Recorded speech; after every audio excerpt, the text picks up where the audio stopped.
Okay, basic pointers guys, yung timing mechanism pa paano siya titirahin. So bago kayo magtanggal ng buong system, kailangan nyo munang i-set up para makita nyo, especially yung mga baguhan. So ang timing talaga nito, pag iikutin nyo siya ng ilang ulit, almost 700 ka turn. So yun ang kailangan mong gawin, 700 ka ikot para bumalik yung timing niya dito. So may marking yan siya, ayan. Marking ito rin, same din, may marking din yan. Ayan. Tapos araw. So kailangan mag-aakma siya dito sa sa kanyang timing chain.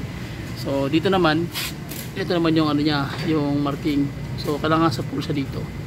Okay? Kaya naglambot siya. Pagdating naman dito sa may crankshaft, ito kasi ang crankshaft ito wala siyang timing mechanism. So problema niyan, yun ang mangyari. So kailangan ikaw marunong ka mag-set up nito.